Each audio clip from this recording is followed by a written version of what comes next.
तो पिछले एपिसोड में हमने देखा कि जियाओफान की फाइट एक डेसिपल के साथ हो रही थी, जहां वो डेसिपल देखता है कि जियाओफान ने अपने स्टाफ पर कपड़ा लपेटा हुआ था। ये सब देखकर वो डेसिपल कहता है कि आखिर ये तुम क्या कर रहे हो, क्या तुम अपने मैजिकल स्टाफ से कपड़ा नहीं हटाओगे? जिस पर जियाओफान उससे कहता है कि मैं तुम्हें नुकसान नहीं पहुंचाना चाहता। और ये सुनकर तो उस डेसिपल को बहुत ज्यादा हंसी आ गई थी। जिसके बाद हम देखते हैं कि उस डेसिपल ने अपनी फ्लेमिंग ड्रैगन टेक्निक का इस्तेमाल करके जियाओफान के चारों तरफ आग लगा दी थी। अब नेक्स्ट एपिसोड भी बिल्कुल उसी सीन से शुरू होता है, जहां पर हम देखते हैं कि जियाओफान के चारों तरफ आग लगी हुई थी और उसके पास जाने के लिए कोई भी रास्ता मौजूद नहीं था। जबकि दूसरी तरफ ज़ेंग भी ये सब देखकर काफी ज्यादा परेशान हो जाता है, क्योंकि यहाँ पर जियाओफान को काफी ज्यादा तकलीफ का सामना करना पड़ रहा था। यहाँ दूसरी तरफ हम देखते हैं कि साथ वाले मैदान में मिस जीनो और ज़ोई की फाइट होने वाली थी, जहाँ पर मौजूद डाउजी क्लैन के लोग उसे काफी ज्यादा चीयर अप कर रहे थे।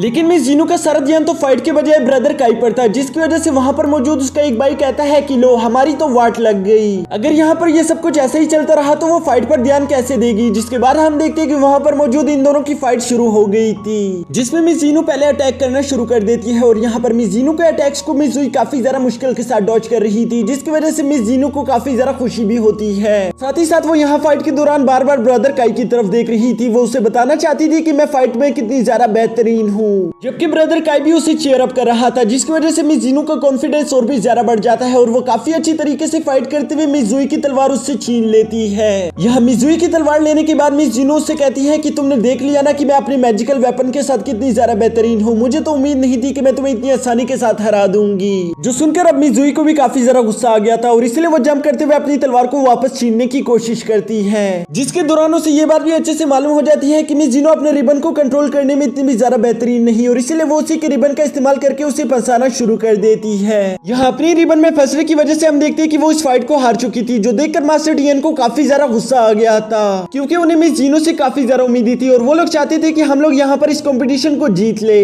यहाँ ये सब चल ही रहा था कि तभी दूसरी तरफ हम देखते हैं कि ज़ेंग जख्मी जियाओफान को उठाकर अपने साथ लेकर आ रहा था, जो देखकर मास्टर टियन काफी ज्यादा परेशान हो गए थे। वो जियाओफान से कहते हैं कि अगर हार नहीं था तो इस तरह से जख्मी होने की क्या जरूरत थी, बिल्कुल आसानी के साथ ही हार मान लेते। जिस पर जियाओफान धीमी आवाज में कहता है कि मास्टर मैं हारा नहीं बल्कि जीत गया, और इसी के साथ हम देखते हैं कि जियाओफान वहाँ पर बेहोश हो गया था। जबकि दूसरी तरफ मास्टर टियन को ये बात समझ नहीं आ रही थी कि आखिर जियाओफान टॉप 8 में कैसे पहुंच गया, वो तो इतना ज्यादा स्ट्रॉन्ग नहीं था। अब इसके नेक्स्ट सीन में हम देखते हैं कि मास्टर टियन अपने डेसिपल की मदद से जियाओफान को उठाकर वापस अपने घर ले आए थे, जहां पर जियाओफान बेहोशी की हालत में पड़ा हुआ था। साथ ही साथ हम देखते हैं कि मास्टर टियन काफी ज्यादा गुस्से में दिखाई दे रहे थे, क्योंकि उन्हें मिस जीनो के अफेयर के बारे में भी मालूम हो चुका था। वो काफी ज्यादा गुस्से के साथ कहते हैं कि आखिर जीनो ऐसा कैसे कर सकती है, मुझे उससे कितनी ज्यादा उम्मीदें थी, लेकिन उसने तो मेरी उम्मीदों पर पानी फेर दिया, और इसके अलावा वो अभी इतनी भी बड़ी नहीं हुई कि वो इस तरह से अफेयर रख सके, बल्कि मुझे उसके साथ बात करनी होगी, क्योंकि मैं ये रिश्ता कभी भी कबूल नहीं कर सकता।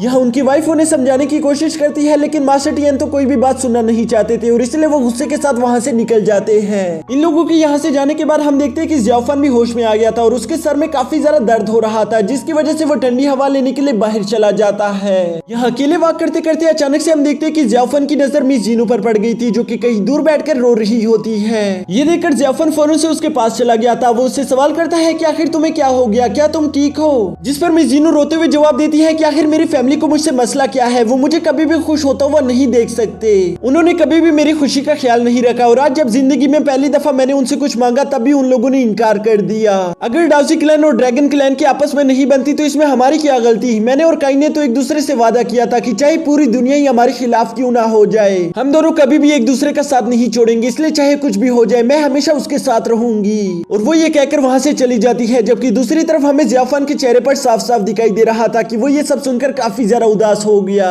लेकिन इसके बावजूद भी वो मिस जीनो से कुछ नहीं कहता। और इसके नेक्स्ट डे हम देखते हैं कि अब यहाँ पर जियाओफान और मिस ज़ोई की फाइट होने वाली थी, जहाँ हम देखते हैं कि जियाओफान अभी भी मिस ज़ोई की कल रात वाली बातों में खोया हुआ था, जबकि दूसरी तरफ मास्टर टियन उसकी इस तरह की कंडीशन देखकर काफी ज्यादा परेशान दिखाई दे रहे थे। वो कहते हैं कि मुझे नहीं मालूम कि यहाँ पर जियाओफान मिस ज़ोई के खिलाफ खड़ा हो पाएगा या नहीं, उसके तो पुराने जख्म भी अभी तक ठीक नहीं हुए। जबकि दूसरी तरफ मास्टर ज़ोफेंग कहते हैं कि ये डाउजी क्लैन का आखिरी लड़का है, अगर ये भी हार गया तो डाउजी क्लैन तो इस कंपटीशन से बाहर हो जाएगा। यहाँ दोबारा से सीन शिफ्ट होकर मैदान पर आ गया था, जहाँ जियाओफान देखता है कि मिस जीनो उसके फाइट को देखने के लिए नहीं आई, बल्कि वो जरूर ब्रदर काई के मैच को देखने के लिए चली गई होगी, जिसकी वजह से वो और भी ज्यादा उदास हो जाता है। जबकि दूसरी तरफ मिस ज़ोई उससे कहती है कि क्या तुम लड़ने के लिए तैयार हो? यहाँ पहले तो जियाओफान का ध्यान नहीं रहता, पर जैसे ही उसको ध्यान आता है वो कहता है कि हाँ मैं फाइट के लिए पूरी तरह से तैयार हूँ। जो सुनते साथ ही हम देखते हैं कि यहाँ पर इन दोनों ने ही अपने मैजिकल वेपन्स को निकालकर एक दूसरे पर अटैक करना शुरू कर दिया था। था। इस फाइट के शुरू में हम देखते हैं कि मिजुई काफी तेजी के साथ आगे बढ़ते हुए लगातार जियाफान पर अटैक कर रही थी, जिन्हें काफी मुश्किल के साथ ब्लॉक करते हुए आखिरकार हम देखते हैं कि लास्ट अटैक जियाफान को हिट कर गया था। ये अटैक काफी ज्यादा खतरनाक था, जिसकी वजह से हम देखते हैं कि जियाफान उड़ता उड़ता पीछे आ गिरता है, लेकिन वो हार नहीं मानता,